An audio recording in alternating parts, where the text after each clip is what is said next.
എല്ലാ പ്രിയപ്പെട്ടവർക്കും നമ്മുടെ വീട്ടിലേക്ക് സ്വാഗതം. നമ്മളിപ്പോൾ ടി വി തുറക്കാൻ വയ്യ. ടി വി തുറന്നു കഴിഞ്ഞിട്ടുണ്ടെങ്കിൽ ഇപ്പോൾ മൊത്തം നിലമ്പൂരത്തെ മത്സരവുമായി ബന്ധപ്പെട്ടിട്ടാണ്. ആര് ജയിക്കും, ആര് തോൽക്കും, അങ്ങനെയുള്ള മത്സരങ്ങളുടെ ഫലങ്ങളും അങ്ങനെ പല ചാനലുകൾ. ഈ മാധ്യമങ്ങളെക്കുറിച്ച് നോക്കേണ്ട കാര്യമില്ല, അവർക്ക് റേറ്റിങ്ങിന് വേണ്ടിയിട്ടൊക്കെ അവർ പല വിഷയങ്ങളും ചർച്ചക്കെടുക്കുന്നുണ്ട്. അതിൽ പല ആളുകളും അവരുടെ പാർട്ടി ചാനലിൽ അവർ ജയിക്കും എന്ന് പറയുന്നത്, അങ്ങനെ പല കാര്യങ്ങളാണ്. സത്യത്തിൽ നമുക്കിതിനൊന്ന് വിലയിരുത്തണം. ഈ 3 സ്ഥാനാർത്ഥികളുടെ പ്രത്യേകതകൾ, ഈ സ്ഥലം, ഇതിൽ മുസ്ലിം ന്യൂനപക്ഷത്തിന് കുറച്ചും കൂടെ ആധിപത്യമുള്ള ഒരു മണ്ഡലമാണ് ശരിക്കും ഈ നിലമ്പൂർ എന്ന് പറയുന്നത്.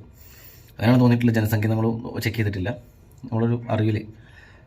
രണ്ടാമതായിട്ട് ഈ ആര്യാടൻ മുഹമ്മദ് എന്ന് പറഞ്ഞിട്ടുള്ള വലിയൊരു മനുഷ്യൻ, അയാൾ അവിടെ മത്സരിച്ചിട്ട് പലതവണ വിജയിച്ചിട്ടുണ്ട്. അവിടുത്തെ ആളുകൾക്ക് വളരെ പ്രധാനപ്പെട്ടിട്ടുള്ള ഒരാളാണ്. അയാളുടെ തലമുറയിലുള്ള ഒരാളാണ് ആര്യാടൻ ഷൗക്കത്ത്. അങ്ങനെ കേരളത്തിൽ അങ്ങനെ തെളിഞ്ഞു വന്നിട്ടുള്ളൊരു രാഷ്ട്രീയ പ്രവർത്തകനല്ല, എന്നിരുന്നാലും 10 ആൾ അറിയാവുന്ന ഒരാളാണ്. ഷൗക്കത്തിനെ വെച്ചുകൊണ്ടാണ് ഇപ്രാവശ്യം കോൺഗ്രസ് നിലമ്പൂർ പിടിക്കാൻ വേണ്ടിയിട്ട് നോക്കുന്നത്. അപ്പോൾ അതിനിടയിൽ വന്നിട്ടുള്ളൊരു വിഷയമാണ് ശരിക്കും നമ്മുടെ അൻവറിൻ്റെ വിഷയം. അൻവർ UDF-ഉമായിട്ട് സഹകരിച്ച് മുന്നോട്ട് പോകാനാണ് പ്ലാൻ ചെയ്തിരുന്നത്. പക്ഷേ അതിൽ 1-2 ആളുകളുടെ കാരണങ്ങൾ കൊണ്ട് അവരുടെ ചർച്ച അവസാനിച്ചു എന്നുള്ളതാണ്. അതിന് പ്രധാനപ്പെട്ട പ്രതിപക്ഷ നേതാവാണെന്നാണ് അൻവർ പറയുന്നത്. പ്രതിപക്ഷ നേതാവ് എപ്പോൾ മാറണോ അപ്പോൾ അൻവർ UDF-ലേക്ക് കയറും എന്നുള്ളതാണ്. UDF-ലുള്ള ആളുകൾക്കും പല രീതിയിലും അൻവറിനോട് നല്ല യോജിപ്പും സപ്പോർട്ടും ഉണ്ട് എന്നുള്ളതാണ് നമുക്കറിയാൻ കഴിഞ്ഞത്. രണ്ടാമത്തെ കാര്യം എന്ന് പറഞ്ഞിട്ടുണ്ടെങ്കിൽ അൻവർ അവിടെ MLA ആയിട്ട് നിന്നിരുന്ന ഒരാളാണ്. ആര്യാടൻ ഷൗക്കത്തിൻ്റെ നമുക്കവിടെ വിടാം. അപ്പോൾ ആൾക്കുള്ളൊരു പ്രതീക്ഷ എന്ന് പറഞ്ഞിട്ടുണ്ടെങ്കിൽ വിജയ സാധ്യത നമുക്ക് 1-ാം സ്ഥാനത്തൊന്നും നമുക്ക് പ്രതീക്ഷിക്കുക വേണ്ട. അങ്ങനെയാണ് എനിക്ക് തോന്നിയിട്ടുള്ളത്. ഇനിയിപ്പോൾ പിന്നെ ഷാഫി പറമ്പിലിനെ പോലുള്ള കുറച്ചുകൂടെ സ്ട്രോങ്, അത്രയും പവർഫുൾ ആയിട്ടുള്ള ആളുകളെ വേണം. അങ്ങനെയൊക്കെ കൊണ്ടുപോയി കഴിഞ്ഞിട്ടുണ്ടെങ്കിലൊക്കെയാണ് കോൺഗ്രസിന് പ്രതീക്ഷയുള്ളൂ. പക്ഷെ ഇപ്പോൾ ഷാഫി പറമ്പിലിന് എല്ലായിടത്തും പോയി മത്സരിക്കാൻ പറ്റില്ലല്ലോ. മത്സരിച്ച സ്ഥലത്ത് പുള്ളി ജയിച്ചിട്ടുണ്ട്. പിന്നെ കുഴപ്പമില്ലാതെ രാഹുൽ മാങ്കൂട്ടത്തിൽ അങ്ങനെയുള്ള, പക്ഷേ ഇപ്പോഴത്തെ അവരും മത്സരിച്ച് വേറെ സ്ഥലത്ത് ജയിച്ചിട്ടുണ്ട്. അപ്പോൾ എല്ലാവർക്കും ആൾക്ക് വലിയ പ്രതീക്ഷ ഒന്നും വേണ്ട. രണ്ടാമത് നമുക്ക് അൻവറിലേക്ക് വരാം. അൻവർ ഒരു LDF സപ്പോർട്ട് ചെയ്തിട്ടുള്ള ഒരു സ്ഥാനാർത്ഥിയായിരുന്നു. അവിടുന്ന് വിജയിച്ച് MLA ആയിട്ടുള്ള ഒരാളാണ്. പുള്ളിൻ്റെ സപ്പോർട്ട് ചെയ്തിട്ടുള്ള LDF-ഉമായിട്ട് അല്ലെങ്കിൽ CPM-ഉമായിട്ട് വലിയ വിഷയം ആൾക്കുണ്ടായി. അത് LDF-ൻ്റെ ആളുകളും അതുപോലെ CPM-ൻ്റെ ആളുകൾ ശരിക്കും ഇതിനെ നന്നായിട്ട് ഡിഫെൻഡ് ചെയ്യും. അൻവർ പൊട്ടനാണ്, അൻവർ മണ്ടനാണ്, അൻവർ എങ്ങനെയാണ്, അൻവർ ഇങ്ങനെയാണ്. പക്ഷെ അൻവർ പറഞ്ഞിട്ടുള്ള കാര്യങ്ങൾ എന്തൊക്കെയാണെന്ന് നമുക്ക് നോക്കി നോക്ക്. അൻവർ ഈ പോലീസിനകത്തോട്ടുള്ള സംഘികളുടെ കയറ്റം, അവരുടെ പ്രവർത്തനം, അവരുടെ രീതികൾ, അവരുടെ ഹണ്ടിങ്, അവർ വഴിവിട്ട രീതിയിലുള്ള കാര്യങ്ങൾ, അതൊക്കെയാണ് അൻവർ ചൂണ്ടിക്കാണിച്ചിട്ടുള്ളത്. അതിനൊന്നും ഡിഫെൻഡ് ചെയ്യാൻ ശരിക്കും CPM-ന് കഴിഞ്ഞിട്ടില്ല എന്നുള്ളതാണ്. അൻവർ ചൂണ്ടിക്കാണിച്ചിട്ടുള്ള എല്ലാ പ്രശ്നങ്ങളും ജനങ്ങളുമായി ബന്ധപ്പെട്ടതാണെന്നുള്ളതിൽ തർക്കമൊന്നുമില്ല. അത് ചിലതിനൊക്കെ തീരുമാനമായി, ചിലതൊക്കെ അങ്ങനെ തന്നെ കിടക്കുന്നു. അപ്പോൾ അൻവറിൻ്റെ ശക്തമായിട്ടുള്ള പ്രതിഷേധം ശരിക്കും അൻവറിനെ അവർ ഒറ്റപ്പെടുത്തി എന്നുള്ളതാണ്. അൻവർ മാറി. പിന്നീട് അൻവർ രാജിവെച്ചിട്ടാണ് ഇപ്പോൾ രണ്ടാമത് നമുക്കിപ്പോൾ ഒരു മത്സരം കാണാൻ പറ്റുന്നത്. ഇപ്പോൾ ഈ ഒരു തെരഞ്ഞെടുപ്പ് വരാൻ തന്നെ കാരണം അൻവറിൻ്റെ രാജിവെക്കലാണ്. അപ്പോൾ അതിന് CPM അതിനെ കാണുന്നത് അൻവർ ചതിച്ചു, വഞ്ചിച്ചു എന്നുള്ളതാണ്. ആ രീതിക്കാണ് കാണുന്നത്. നമുക്ക് CPM-ൻ്റെ ഭാഗം വരാം. CPM-ന് അൻവർ അങ്ങനെ പോയത് വലിയൊരു അടിയായിട്ടുണ്ട്. അപ്പോൾ ആ സ്ഥലം പിടിച്ചെടുത്തേ പറ്റുള്ളൂ. പിടിച്ചെടുക്കുക എന്നുള്ള ഒരു ലക്ഷ്യമാണ് CPM-ന്. അതിന് വേണ്ടിയിട്ടാണ് അവർ ട്രൈ ചെയ്യുന്നത്. അതിനവർക്ക് ഇന്ന് അവരുടെ പാർട്ടിയിൽ, അതായത് CPM-ൻ്റെ LDF-ൻ്റെ അവരുടെ കയ്യിലുള്ള ഏറ്റവും നല്ല ശക്തനായിട്ടുള്ള, ഇന്ന് നിലവിലെ ഏറ്റവും ശക്തനായിട്ടുള്ള ഒരു സ്ഥാനാർത്ഥിയാണ് സ്വരാജിന് രാഷ്ട്രീയത്തിൻ്റെ പുറത്തേക്കുള്ള ആളുകൾക്ക് സ്വരാജിനെ വലിയ കാര്യമാണ്. മറ്റു രാഷ്ട്രീയ പാർട്ടിയിലുള്ള ആളുകൾക്ക് വരെ സ്വരാജിനെ വലിയ കാര്യമാണ്. കാരണം വ്യക്തിപരമായിട്ടുള്ള അധിക്ഷേപങ്ങളും വ്യക്തിപരമായിട്ട് ആളുകളെ അങ്ങനത്തെ ഒരു പരിപാടികളില്ല. പുള്ളി എപ്പോഴും ആശയങ്ങളോടുമായിട്ടാണ് എന്തെങ്കിലും സംവദിക്കുന്നത്. രണ്ടാമത്തേത്, പുള്ളിക്ക് ശരിയെന്ന് തോന്നിയിട്ടുള്ള കാര്യങ്ങളിൽ പുള്ളി ഉറച്ചു നിൽക്കാറുണ്ട്. അതിപ്പോൾ യുദ്ധം വന്ന സമയത്താണെങ്കിലും തുറന്നടിച്ചിട്ട് ആരും പറയാൻ മടിച്ചിരുന്ന സമയത്ത് പറഞ്ഞിട്ടുണ്ട്. ഇപ്പോൾ ബാബരി മസ്ജിദിൻ്റെ വിധിൻ്റെ സമയത്താണെന്നുണ്ടെങ്കിലും വിഷയം വന്നപ്പോഴും പുള്ളി നിലപാട് പറഞ്ഞിട്ടുണ്ട്.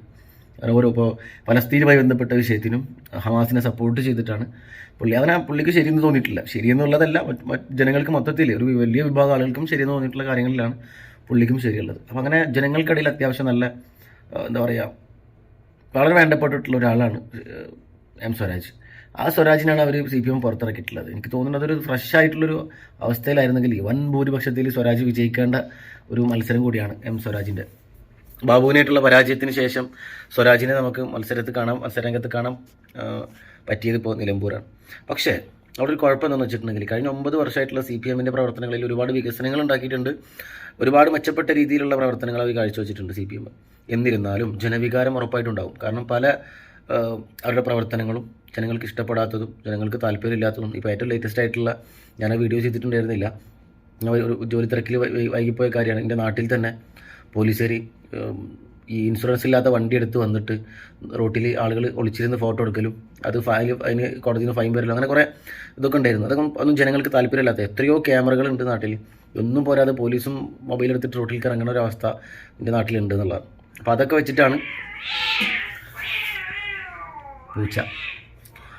വെച്ചിട്ടാണ് ശരിക്കും ജനങ്ങൾ പാർട്ടി ഈ ഭരണത്തിൻ്റെ വികസനങ്ങളും കാര്യങ്ങളൊക്കെ ഒരു വശത്തുണ്ടെങ്കിലും അവരുടെ കുറവുകൾ പോലും എന്തിനുണ്ട്, പൂച്ച കരച്ചിലാണ് അവിടെ. നമുക്കതിൻ്റെ ഒരു വികാരം ശരിക്കും ജനങ്ങൾക്ക് ഉണ്ടാവും എന്നുള്ളത് കൊണ്ട് എം സ്വരാജിൻ്റെ വിജയ സാധ്യത ഭൂരിപക്ഷത്തിൽ വിജയിക്കേണ്ട ഒരു ശക്തനായിട്ടുള്ള സ്ഥാനാർത്ഥി ഭരണത്തിൻ്റെ കുറവുകൾ കൊണ്ട് അങ്ങനെ പല രീതിയിലും ഞാനിപ്പോൾ ഈ പറഞ്ഞ പോലീസിൻ്റെ ഈ കാര്യങ്ങളാണെന്നുണ്ടെങ്കിലും അൻവർ ചൂണ്ടിക്കാണിച്ച വിഷയങ്ങളാണെന്നുണ്ടെങ്കിലും ഒക്കെ. അപ്പോൾ ഈ പ്രാവശ്യം എം സ്വരാജിൻ്റെ സാധ്യത വളരെ കുറയും എന്നുള്ളതാണ്. മൂന്നാമത്തെ സ്ഥാനാർത്ഥിയാണ് അൻവറിൻ്റെ നാടാണ്, അൻവറിൻ്റെ ഭൂമിയാണ്. അൻവറാക്ക വളരെ പ്രിയപ്പെട്ട ഒരാളാണ് നിലമ്പൂർകാർക്ക്. അദ്ദേഹം അവിടെ 2 തവണ വിജയിച്ചിട്ടുണ്ട്. അതുകൂടാതെ അദ്ദേഹം പാർട്ടി ഒരു MLA ആയതിനു ശേഷം അവിടെ കൂടെ സർക്കാരിൻ്റെ ശമ്പളം അല്ലാതെ പുള്ളി ശമ്പളം കൊടുത്തിട്ടും ഈ പ്രവർത്തന മേഖലയെ മെച്ചപ്പെടുത്താൻ വേണ്ടിയിട്ട് കുറേ സഹായിച്ചിട്ടുണ്ട്. രണ്ടാമത് പുള്ളി ഇപ്പോൾ നിലവിൽ കഴിഞ്ഞ 2 ദിവസം മുമ്പ് ഞാൻ കണ്ടത് മലപ്പുറം ജില്ല 2 ആക്കണം എന്ന് പറഞ്ഞിട്ട് മലയോര പ്രദേശം ഒരു ഭാഗവും മറ്റു ഭാഗങ്ങൾ ഒരു ഭാഗമാക്കിയിട്ട് മഞ്ചേരി ആസ്ഥാനമാക്കിയിട്ട് ഒരു ജില്ല രൂപീകരിക്കണം എന്ന് പറഞ്ഞിട്ടുണ്ട്. അത് വളരെ ശക്തമായിട്ടുള്ളൊരു ആഗ്രഹമാണ്. അല്ലെങ്കിൽ നമ്മളും അത് ശരിവെക്കുന്നുണ്ട് പുള്ളിൻ്റെ ആ കാര്യം. ഞാനും അൻവറിൻ്റെ കൂടെ സപ്പോർട്ട് ചെയ്യുന്ന ഒരാളല്ല. തൃണമൂൽ കോൺഗ്രസ് എന്ന് തോന്നുന്നു, തൃണമൂൽ കോൺഗ്രസ്. അപ്പോൾ അൻവറിൻ്റെ കൂടെ പക്ഷേ മലപ്പുറം ജില്ല നമുക്ക് 2 ആക്കണം എന്ന് പറയാൻ കാരണം ഏത് ജില്ല എടുത്ത് നോക്കിക്കഴിഞ്ഞിട്ടുണ്ടെങ്കിൽ അവിടുത്തെ ജനസംഖ്യ എടുത്ത് നോക്കിക്കഴിഞ്ഞിട്ടുണ്ടെങ്കിലൊക്കെ നമുക്ക് മനസ്സിലാവും മലപ്പുറം ജില്ലയിൽ എത്ര ജനസംഖ്യ തിങ്ങി പാർക്കുന്നുണ്ട് എന്നുള്ളതാണ്. അപ്പോൾ അത് ഒറ്റ കലക്ടറും 2-3 കലക്ടറൊന്നും ഇല്ലല്ലോ, ഒറ്റ കലക്ടറും. അപ്പോൾ ശരിക്കും ജില്ല 2 ആക്കുക എന്നുള്ളത് ജനങ്ങൾക്ക് കുറച്ചും കൂടെ മെച്ചപ്പെട്ട രീതിയിലുള്ള, പക്ഷേ അതിന് CPM ഒരിക്കലും സപ്പോർട്ട് ചെയ്യില്ല. കാരണം മലപ്പുറം ജില്ല ലീഗിൻ്റെ ജില്ല ആണെന്നാണ് പറഞ്ഞു വരുന്നത്. അപ്പോൾ ലീഗിന് 2 ജില്ല ആവും എന്ന് ചിന്തിച്ചിട്ട് ചിലപ്പോൾ അവർ സപ്പോർട്ട് ചെയ്യണമെന്നില്ല. പക്ഷേ ഏറ്റവും നല്ല ഉചിതമായിട്ടുള്ളൊരു തീരുമാനമാണ്, അല്ലെങ്കിൽ ഒരു ആഗ്രഹമാണ് അൻവർ പറഞ്ഞിട്ടുള്ളത്. അതിന് വേണ്ടിയിട്ട് അദ്ദേഹം പ്രവർത്തിക്കുമെന്നൊക്കെയാണ് പറയുന്നത്. അത് നമുക്ക് നോക്കാം എന്തായി തീരുമെന്നുള്ളത്. പക്ഷേ അൻവർ പറഞ്ഞത് ന്യായമായ കാര്യമാണ് എൻ്റെ അഭിപ്രായത്തിലും. അങ്ങനൊരു മലപ്പുറം ജില്ല 2 ആയിട്ട് വരണമെന്ന് ആഗ്രഹമുണ്ട്. അപ്പോൾ അൻവർ ഒരുപാട് ലോക്കൽ സപ്പോർട്ടുണ്ട് അവിടെ. പല പാർട്ടിയിൽ നിന്നുണ്ട്, പാർട്ടിക്ക് പുറത്തുള്ള ആളുകളിൽ നിന്നുണ്ട്. ശരിക്കും പറയുകയാണെന്നുണ്ടെങ്കിൽ ഇവിടെ മത്സരം വരാൻ വേണ്ടി പോണത് ആര്യാടൻ ഷൗക്കത്തിൻ്റെതല്ല, അൻവറും സ്വരാജും തമ്മിലാണ് ശരിക്കും ഒരു മത്സരം വരുന്നത് ഇവിടെ. അവരാണ് ഫസ്റ്റ് സെക്കൻഡ് ആരാണ് തീരുമാനിക്കുന്നത് എന്നുള്ളത്.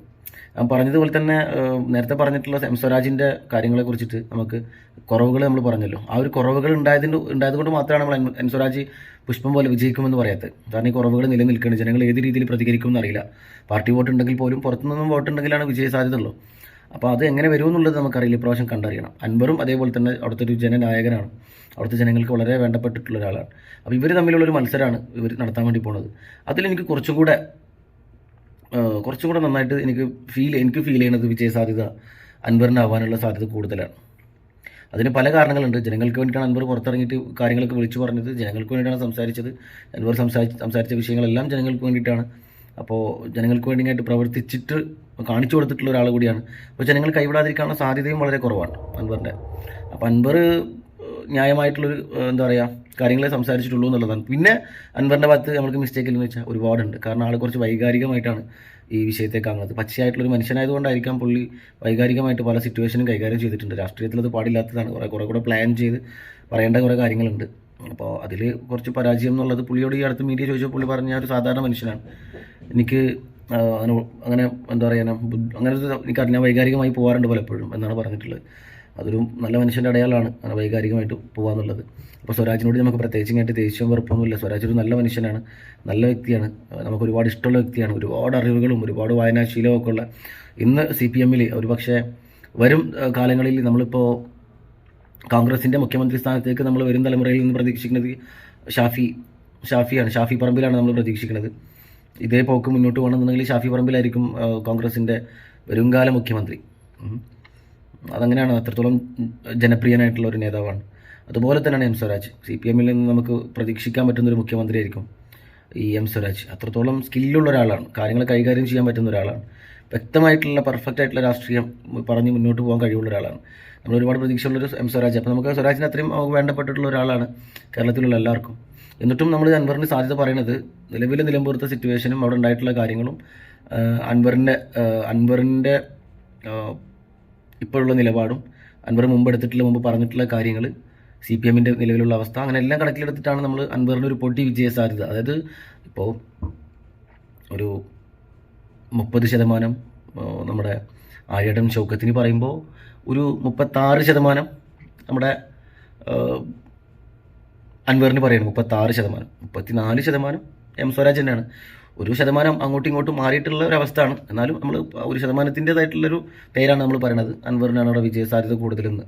ബാക്കി കണ്ടറിയണം. ഇതൊക്കെ നമ്മൾ പറയണത് നമ്മൾ അനലൈസ് ചെയ്യുന്നതൊക്കെ അവിടുത്തെ കാര്യങ്ങളൊക്കെ വെച്ചിട്ടും അവിടുത്തെ ആളുകളുടെ സംസാരം കേൾക്കലും നമുക്കിപ്പോൾ നമ്മുടെ കഴിഞ്ഞു പോയ കാര്യങ്ങളും അൻവർ പറഞ്ഞതും സ്വരാജ് പറഞ്ഞതും പാർട്ടിൻ്റെ കാര്യങ്ങളും എല്ലാതും നമ്മൾ കണ്ടിട്ടാണ് നമ്മൾ അങ്ങനെ ഒരു കാര്യത്തിലേക്ക് എത്തുന്നത്. പക്ഷേ ജനങ്ങളുടെ ചിന്ത അതാണെന്നോ ജനങ്ങൾ എന്തൊക്കെയായിരിക്കും ഇനി ചെയ്യാൻ വേണ്ടി പോകണമെന്നോ ജനങ്ങൾ ആ സമയത്ത് ഇതൊക്കെ ഓരോ സമയത്താണ്. ചിലപ്പോൾ ആ സമയത്ത് ചിലപ്പോൾ അവർക്ക് തോന്നാണ് എം സ്വരാജിനെ കുത്തണമെന്ന്. അങ്ങനെ കുത്തണമെന്നുണ്ടെങ്കിൽ എം സ്വരാജിനായിരിക്കും വിജയിക്കാൻ പോകുക. അതല്ല, നമ്മൾ നിലവിലുള്ള അവസ്ഥകൾ മനസ്സിലാക്കി പറയാണ്. എന്നിരുന്നാലും 1% കൂടുതലായിട്ടുള്ളത് അൻവറിനാണ് അവിടെ വിജയ സാധ്യത നമ്മളൊരു കണക്കൂട്ടൽ. ബാക്കിയൊക്കെ കണ്ടറിയണം.